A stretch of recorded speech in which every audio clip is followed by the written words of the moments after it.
Hello,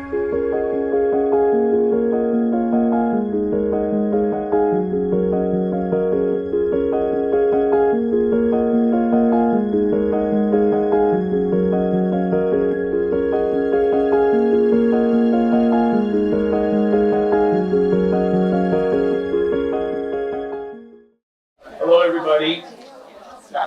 Nice to see you all. Thanks for coming tonight. My name is Larry Jones. I'm the interim director here at the Butler Institute of American Art. A great honor for me. I'd just like to say that I'm from Austintown, Ohio originally. So my grandparents lived about 7 houses up the block here. So every time I come here, it feels very, very, very familiar to me.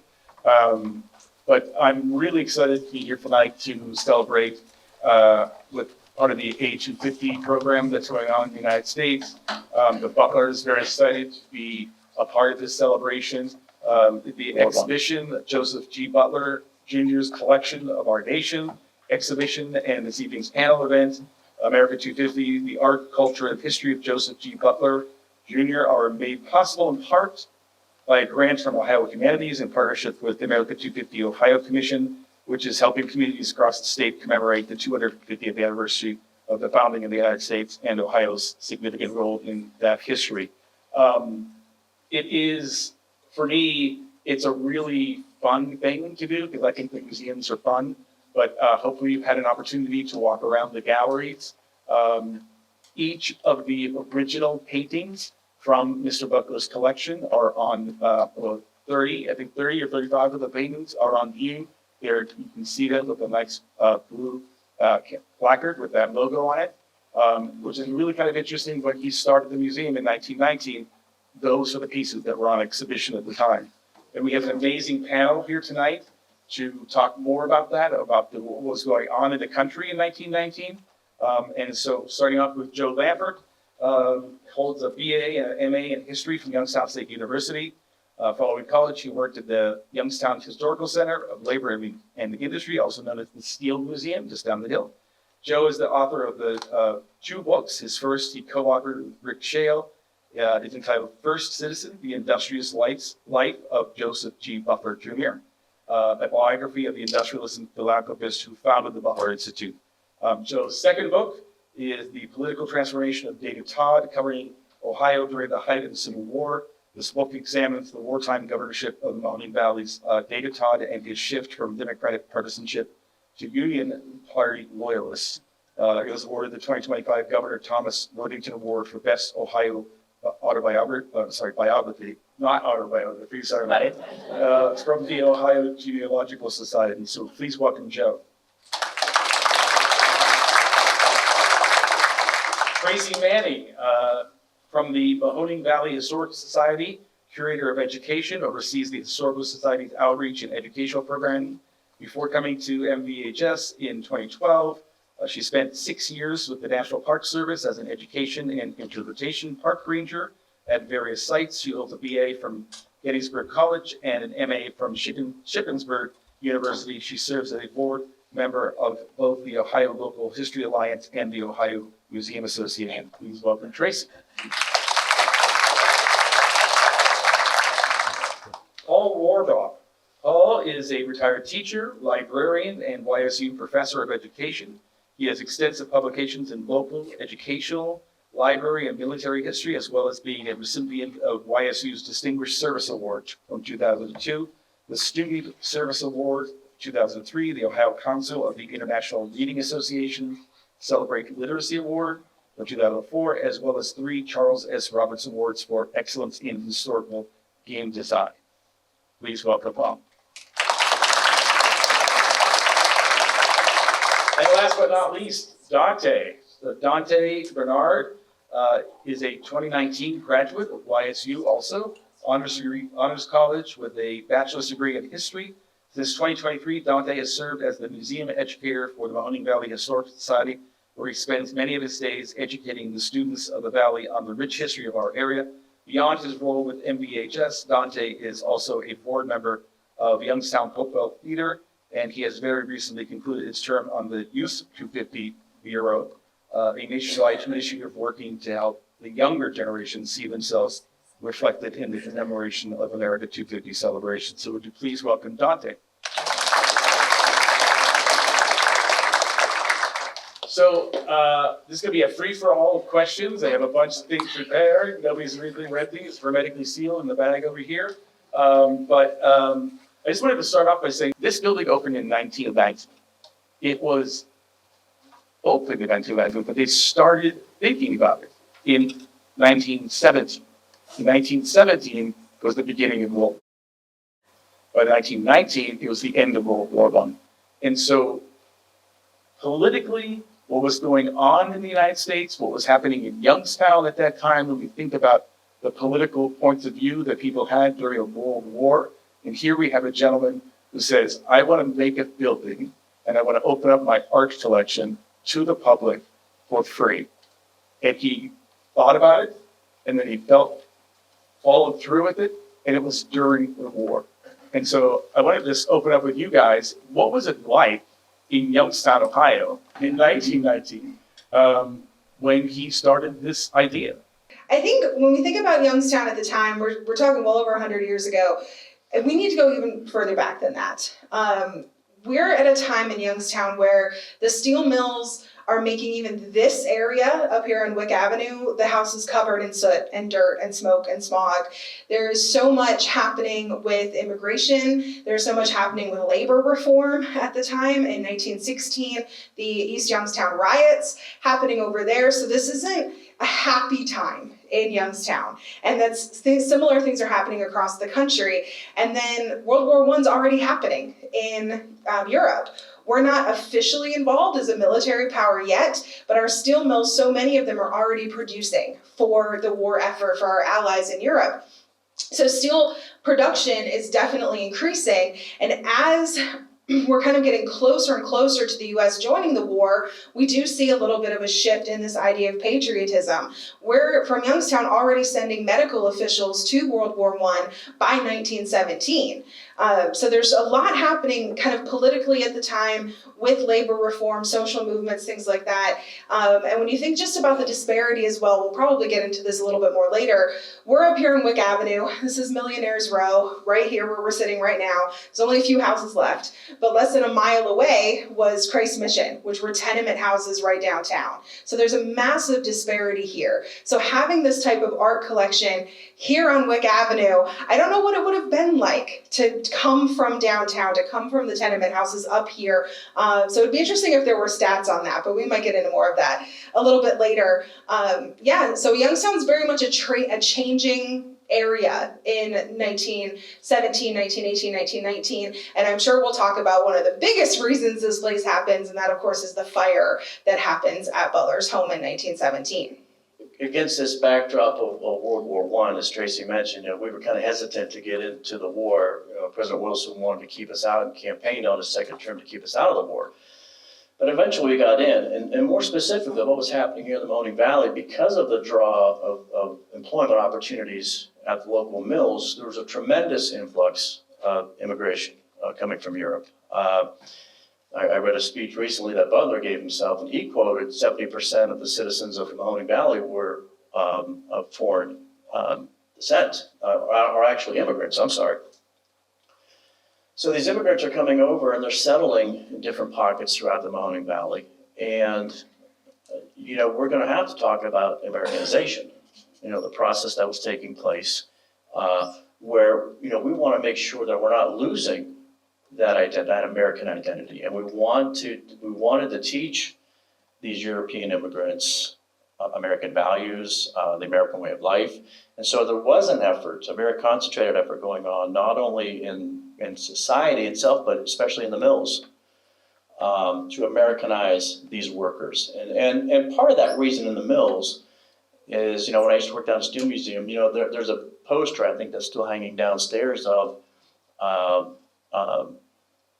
safety procedures in 7 or 8 different languages, So that was part of the Americanization process too. And I know we're going to get into this, but Butler really felt that, American art was one way to help teach immigrants the American values system.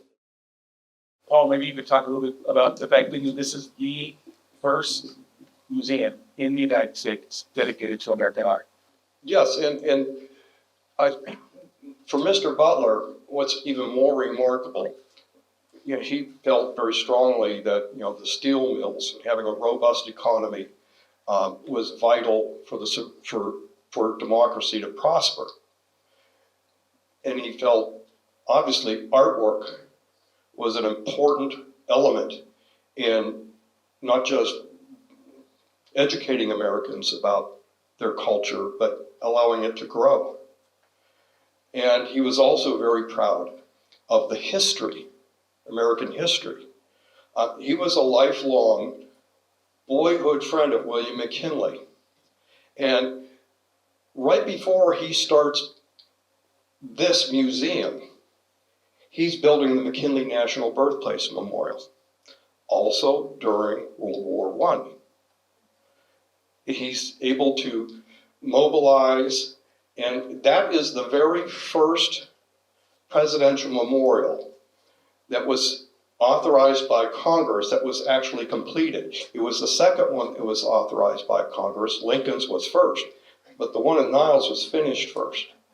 And it was the only one that, until President Bush's memorial was built in the 1990s, almost 80 years later, that was built and paid for entirely by private donations that Mr. Butler helped organize and fund.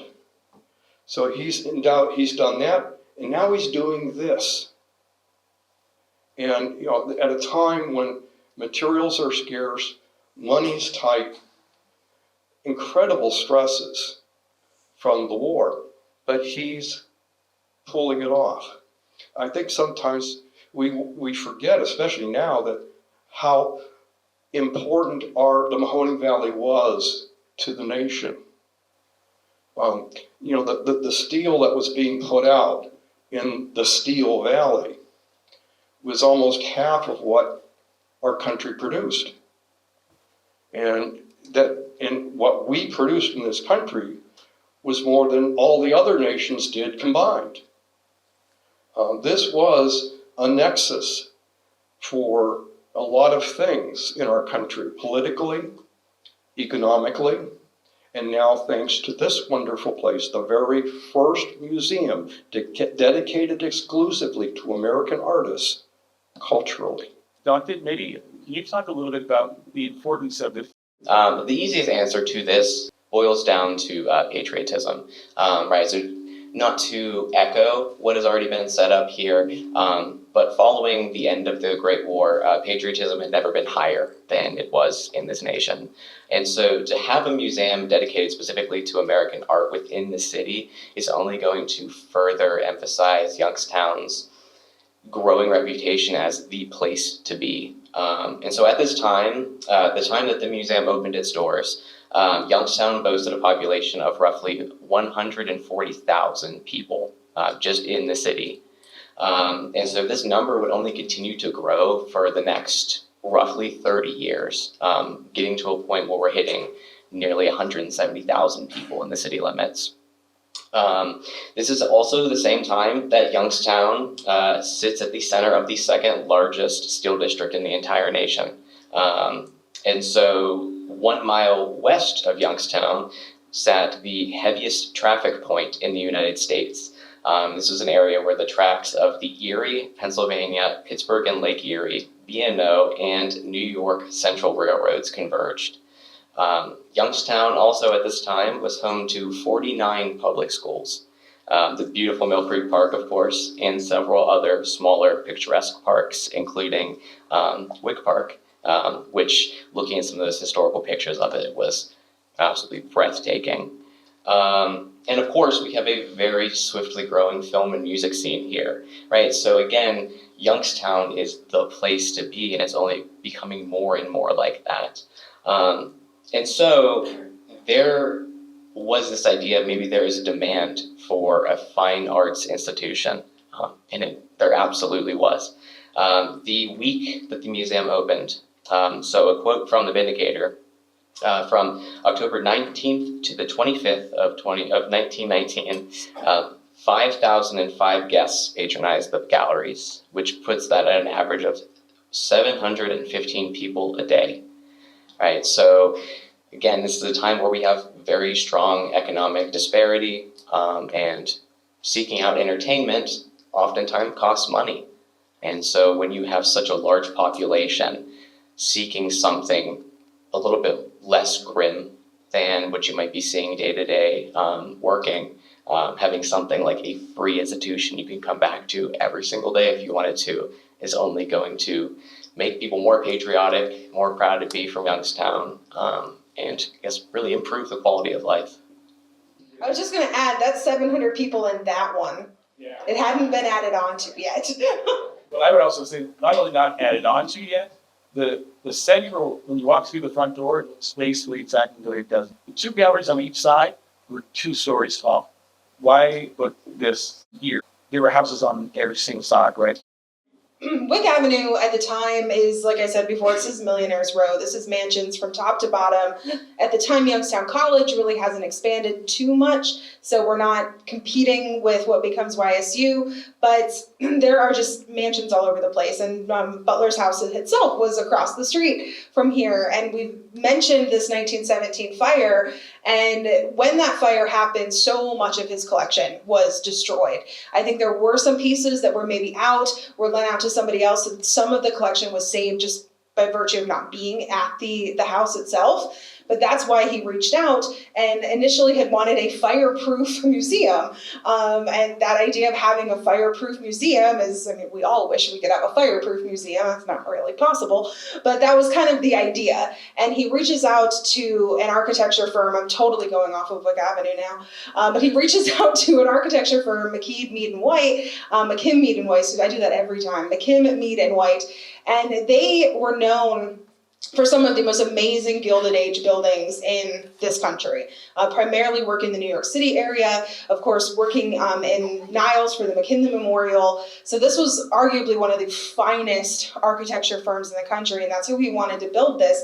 And it stands out, of course. It doesn't look like a home on Wick Avenue, but that idea of having the very best was probably what the neighbors, I'm sure, appreciated. It's not going to make their neighborhood look like kind of a business district. But yeah, I can imagine this is really the first thing in this area that isn't a home. So that was probably very different for the residents of Wick Avenue to have a public space on their street where anyone can just wander up. So that had to have been a pretty maybe shocking thing for the residents up here that really weren't used to 700 people showing up on a random day. I would wonder about that. I mean, people have millions and millions of dollars, and then they open a free public museum, and they have 5,000 people in a day walking down the sidewalk coming in. Was there ever any kind of pushback? I'm not aware of any pushback. Mr. Butler enjoyed a tremendous amount of goodwill. He was called Uncle Joe, universally. In 1910, he has a 70th birthday party up in Cleveland, and all of his business friends and associates, his family. He's Uncle Joe. We found in the archives a testimonial book of all the speeches and tributes that were given at that meeting. It's all Uncle Joe. People around here refer to him as Uncle Joe repeatedly in the newspapers. In his obituary, it's Uncle Joe. He really was, unlike a lot of other steel industry leaders, like Henry Clay Frick, Andrew Carnegie, Charles Schwab. Mr. Butler was beloved. And the building, what this building is made of, exemplifies that. This building was made, as is the McKinley National Birthplace Memorial, is made out of white Georgia marble. When he started construction, started the fundraising for the McKinley Memorial, he wanted this white Georgia marble. When it was new, it must have been stunning. It would have glowed in the dark. it would have been shot. It's hard to tell now after decades, 100 years of grime and soot and cleaning and stuff. But when it was new, it would have been absolutely lustrous. And he got the marble at a discount price, provided he could do 3 buildings with it. And at that price, well, the McKinley Memorial was the first. He gave enough marble to do a bank building in downtown Niles with it, that's catty-cornered from it, in this museum. So he was planning ahead. He already had plans for this museum in mind when he made that commitment to buy that marble. And so I don't think there's any would have been any pushback to not at all. Look at this picture here. That house is really close. Yes. Yeah. 30 feet, trying things. I think that's the Henry Butler house. Yeah, that would have been his son. Yeah, so there would have been no pushback there.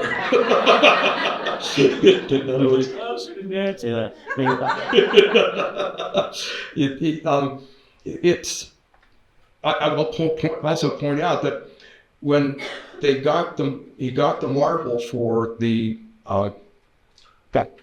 for these buildings this wartime, and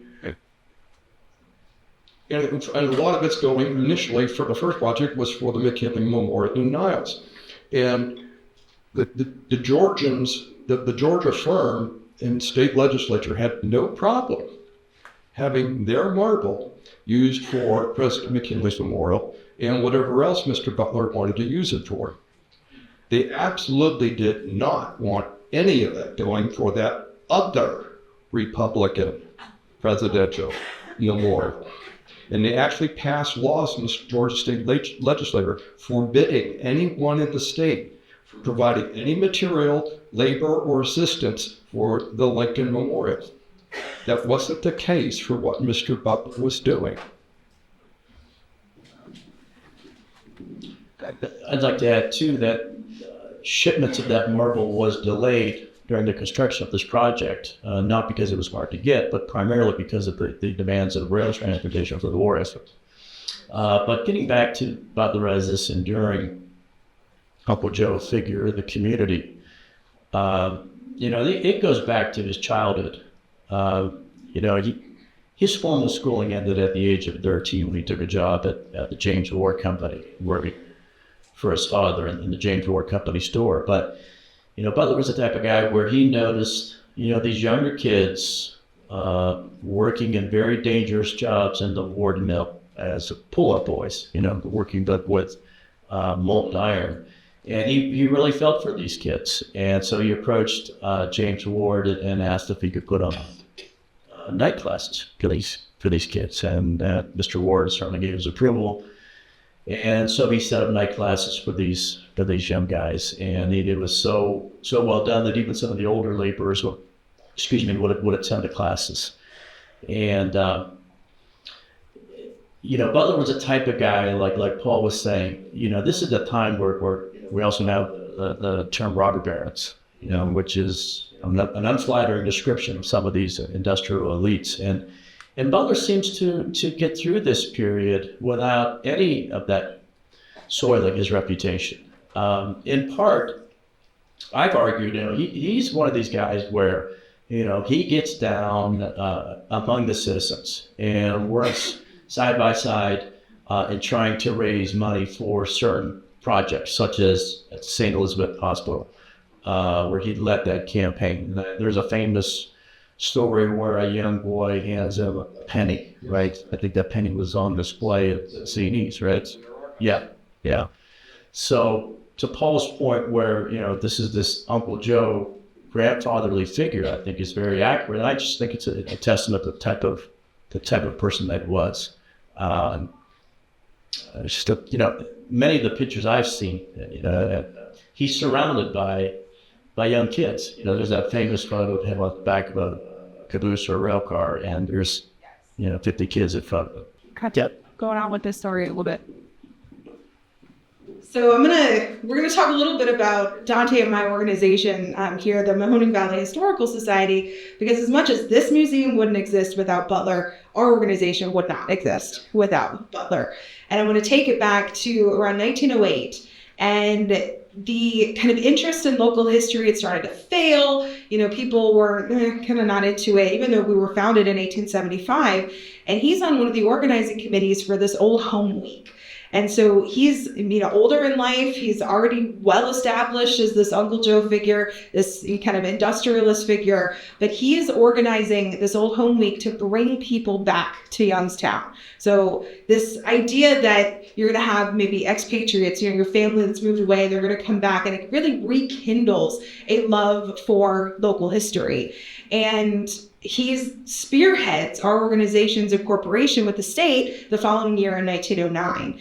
So as much as we want to sit here and honor Butler for his work in art, you cannot overlook his role as a historian, because let alone what he did for our organization, but the books that he wrote. I brought a few, that's why this bag weighs a ton. But not only his History of Youngstown, which is 3 volumes, I could only lift one of them, but Recollections, of Men, and then, the illustrated books, his biography of McKinley, his look at the steel industry, that he was a prolific historian. And he, yes, I will admit, had a very top-down view of history. He's looking at kind of elite white history. That's his perspective at the time.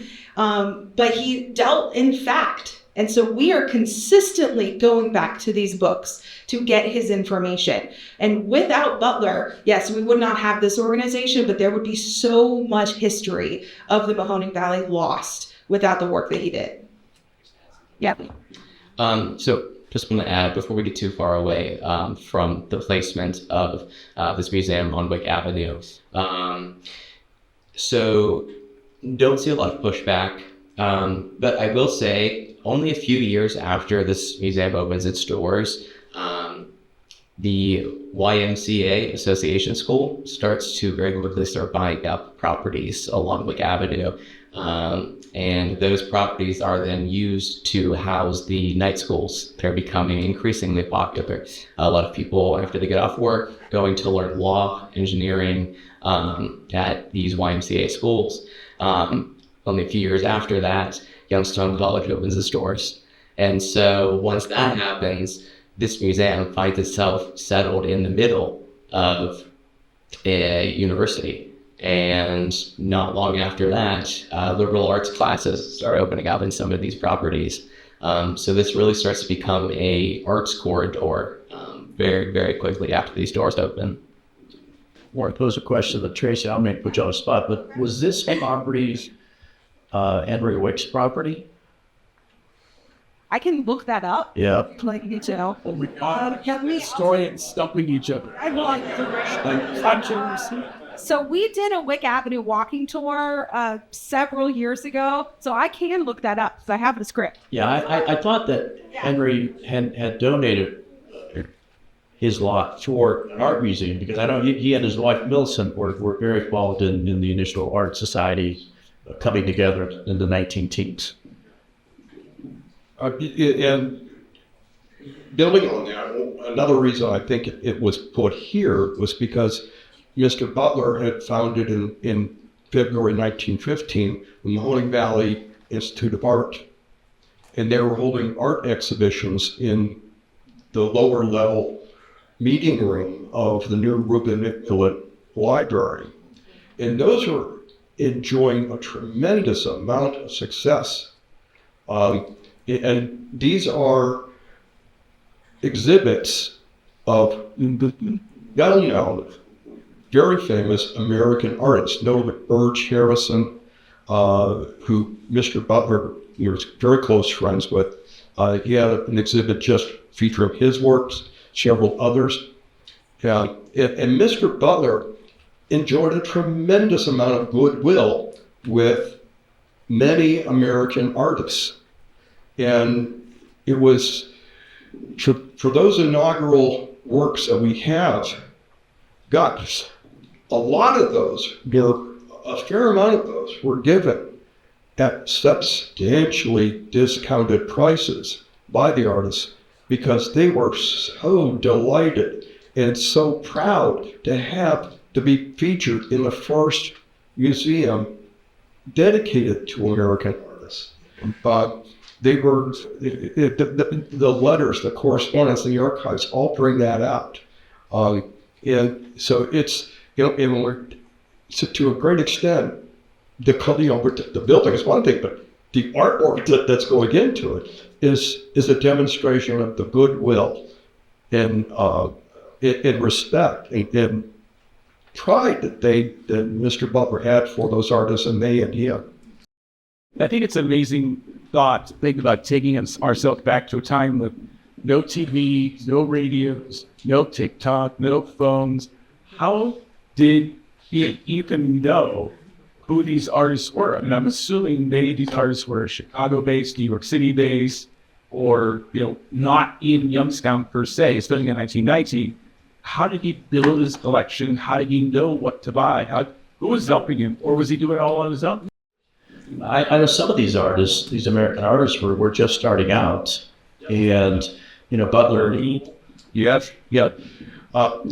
People like George Newell, which Mr. Butler played an extremely important role in helping him get established in well-known. He was the one that Mr. Butler and Mr. Ryan interviewed to help curate this museum's collection and arrange it.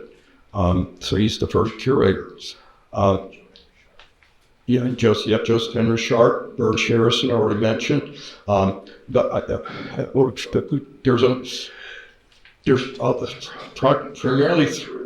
for me, after going through the archives, there's a couple people in particular that rank very, very high in helping Mr. Butler get the artwork that went in this beautiful museum. Number one has to be J. Massey Ryan. Mr. Butler and Mr. Ryan met for the first time in New York. Mr. Butler had secured over the work being done at the new Reuben McMillan Library in 1907. Mr. Butler was personally secured that Carnegie grant. The first one was turned down flat by the James Bertrand, the new secretary for Mr. Carnegie, who was administrating the library grant program. So Mr. Butler immediately gets the new library director, Louis Morse, and they travel to New York, and he goes right to Mr. Carnegie's mansion in New York, knocks on the door, unannounced, and says, wants to know why we didn't get the grant. I can just imagine the bullets of Mr. Bertrand must have been sweating as he's trying to explain. Well, we got the library. Mr. Bertrand kept his job, and we got the library. And Mr. Ryan is hired to help do some of the architectural elements. The Parthenon frieze that's been restored. It's in the main reading area. The front doors, they're in front of the building. And they meet, and Mr. Butler commissions Mr. Ryan to make a bust of Andrew Carnegie. That's the very first piece of artwork. And they hit it off. They're friends, become fast friends. It's Mr. Ryan that Mr. Butler asks to create the Indian Scout statue, the statues of Apollo and Minerva that are in front of the building. Mr. Ryan will do the bust of Mr. Butler. That's on display. It's a duplicate of the one that he had made from McKinley Memorial. That's in Niles. These little statuettes of authority and wisdom that were displayed beneath Mr. Butler's portrait when the museum opened. But it's Mr. Ryan, whose offices are in New York, that he is going around, and in his studio is not far from many other studios like William Merritt Chase, or Honore and others in the Ashcan schools. But so he's the one that's helping Mr. Butler identify, well, we need to get his works in here. We need to get her works in here. And starting that dialogue communications. And also, he's also very close to another person, a group of people that is very, very, very important, the William Macbeth Gallery in New York. William Macbeth opens the very first art gallery in New York on Fifth Avenue that dealt only with American artists. And Mr. Butler becomes very close friends with him over the years, buys a lot of artwork from him over the years. They share a common mission. Now, by the time Mr. Butler started this, the founder, William Macbeth, has died, but his son has taken over the business. And it's the Macbeth Art Gallery in New York that's really going out and trying to drum up interest by artists and say, hey, there's this new art museum in Youngstown that's going to be just for American arts. You need to get your art in New York. Yeah, Mr. Ryan is playing a key role. Mr. Butler, by this point, he's 78, 79 years old. He can't travel to New York anymore. But it's Mr. Ryan that's doing it for him. And so it's that relationship that is so extremely important in filling this wonderful new building up with wonderful new American art. Do you have an opinion, or any of you have an opinion about what was his artistic style that he was most attracted to? Mr. Butler, I think, loved seascapes. He loved ships. And he liked rural, pastoral landscapes. Snap the Whip, obviously, was a piece of work that he wanted to get since 1876 when he first saw it. But the surf out here, Mr. Butler adored that picture. He loved it. It took he and Mr. Ryan 6 years to convince the artist to finally part with it. And when he did, that was the most expensive painting he paid for.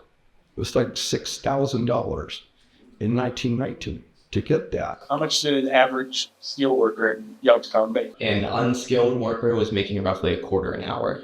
Remember inflation, but still. Yeah, just making roughly $0.25 an hour at the time. Obvious sign of that wealth disparity. I do think the city and philanthropists such as Butler were doing a lot to really give back. Something that it's almost kind of shocking to read how much time, energy, and money a lot of these individuals were putting into charities and social services. It's really kind of impressive to read. Just to add to that, I talked earlier about Butler being this enduring figure working with the citizens. He also served three terms on Youngstown City Council. He was president of Youngstown Chamber of Commerce. He was president of Youngstown Humane Society. To Dante's point, Butler really, like I said earlier, really got involved with these projects. And I'd like to go back to, we mentioned about Andrew Carnegie's contribution to the Reuben McMillan Library. Now, one of the reasons why Carnegie declined that request of $50,000 was because he had a stipulation. Now, Carnegie's given away his wealth. He tried to give away his wealth before he dies. And he's building his libraries across the country. And the libraries had to be named after him. And the fact that the Reuben McMillan Library was already pre-named, that was the sticking point. So, to Paul's comment, somehow Butler finally convinced him, hey, you made a lot of money in Youngstown, why don't you give back a little bit? And in recognition of that, he did have this bust, J. Massey did a bust of Carnegie. Now, has anyone ever seen that bust at the library? At the library? One person. Which library was it? It was the National McKinley Birthplace Memorial. Oh, that's the second. That's the second. Okay, if you go to the Western Reserve Historical Village, there's a little library in there. Once you get inside the library, up on the left is the bust of Andrew Carnegie. That bust, we'd like to point out, that bust is extremely important. It is significant, not only from an artistic point of view, but from our history. That was the very first piece of artwork that Mr. Butler commissioned from Mr. Rind and was given to the movement in perpetuity. Mr. Butler's words. About 30 years ago, no, excuse me, about 25 years ago, the library there was being renovated. The library director, who didn't want it around, he was on the library board, was also on the Canfield Fair board. They said, "Can you take it off our hands?" That's why it's there. Yeah. I came across all this during my research, and they finally tracked it down to find that it's in the Canfield Fair. So I'm hoping that they return it. It's so important because that friendship between J. Massey Rind and Butler led to this area having the largest collection of works by J. Massey Rind on planet Earth. Mr. Rind did the works that I mentioned here. He did all of the sculptures at the McKinley National Birthplace Memorial, the big, huge statue of President McKinley in Central Court of Waters, 3 dozen or so other bronze busts of other business and civic leaders that are on display there. And Mr. Rind also made the family grave marker for Mr. Butler. And after Mr. Butler died, Mr. Rind returns to Scotland. He is made the director, the sub-full associate director of the Royal Scottish Museum. And those directors all have a diploma on displayed at the entrance. His is still there. And at the bottom of everybody's diploma, you put the artwork that you are most proud of. At the bottom of Mr. Rind's is the Indian Scout. Can you guys talk a little bit about Snap the Whip? All right, the only thing I'll say about Snap the Whip is one of my favorite pieces here, but we had a copy of it in my elementary school library, and so it's been a piece that has been kind of in my life since I was 5 years old. So coming here and seeing it for the first time in person, I will admit I think that was the first time I stood in an art museum and cried, because that was really amazing to see this piece that I had looked at for 6 years in my school library. But other than that, I don't know much about that piece of art.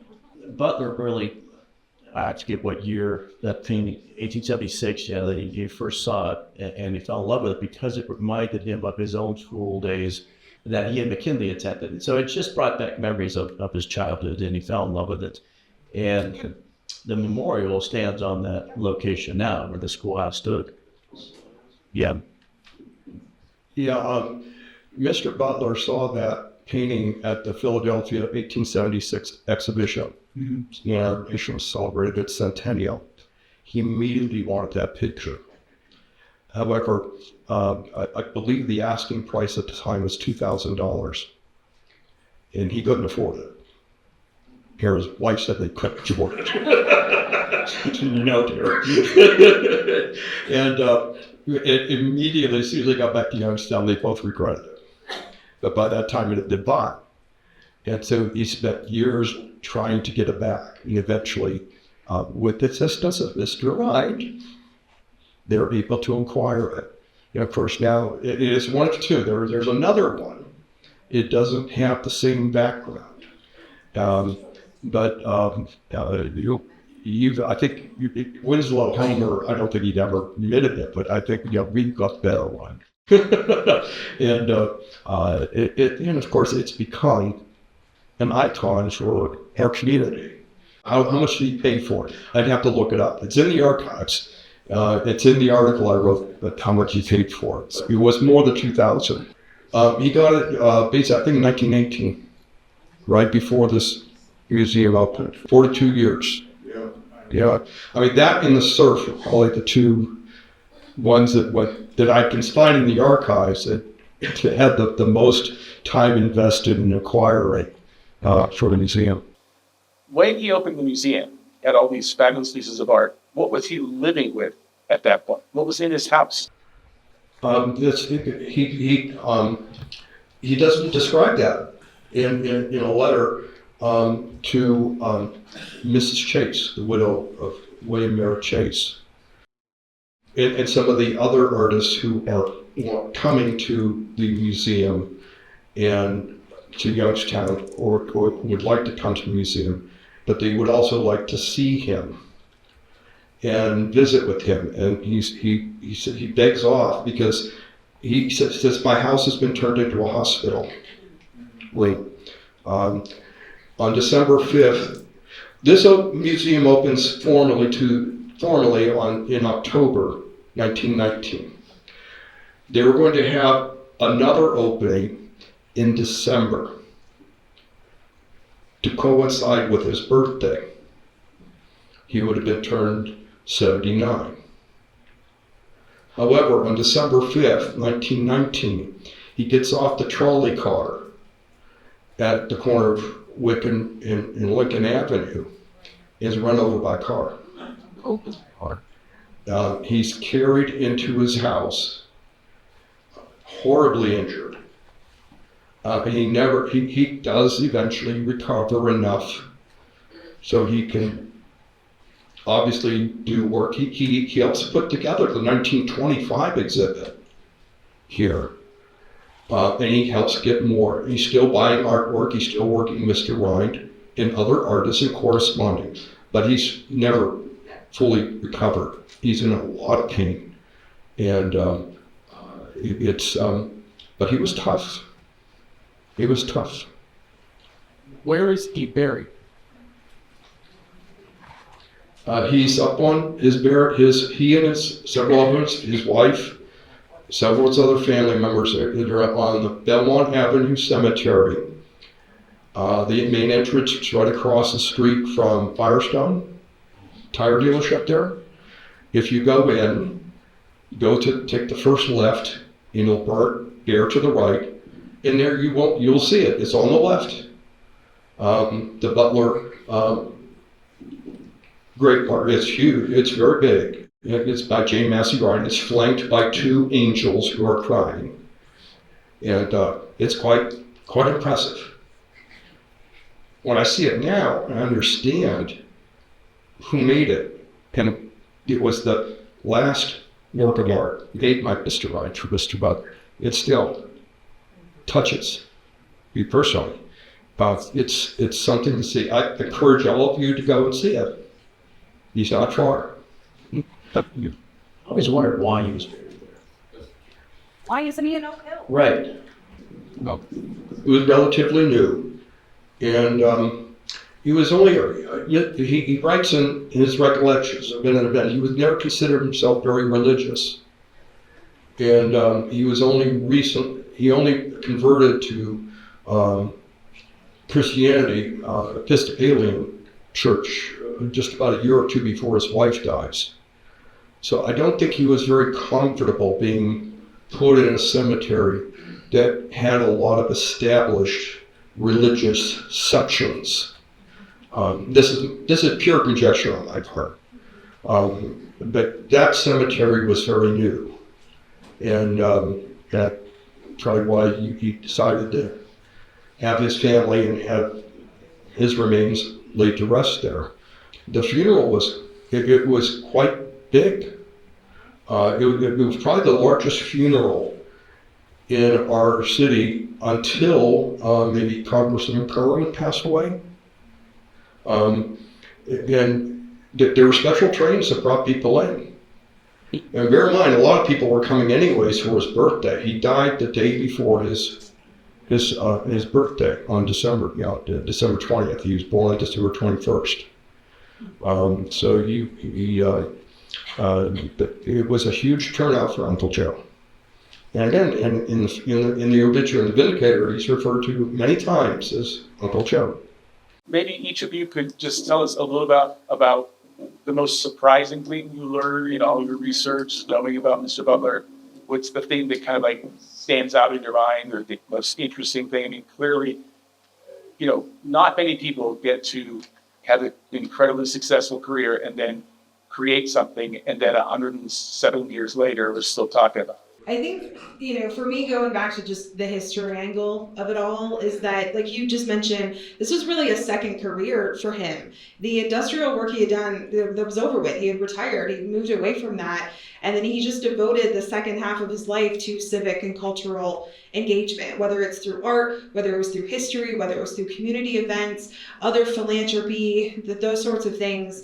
And when you see just the breadth of what he wrote and the research that he did, I think sometimes we forget about Butler the historian. And so for me, that's not only just professionally very important, but I think it is something to keep in mind. And if folks would like to look at some of those books at the end, please come up and take a peek, because we are consistently relying on that research, even to today. So I think, just to remember him as not only this vital figure to American art and its memory, but everything else he did for the community as a whole, whether it was raising money or keeping history alive, whatever it was.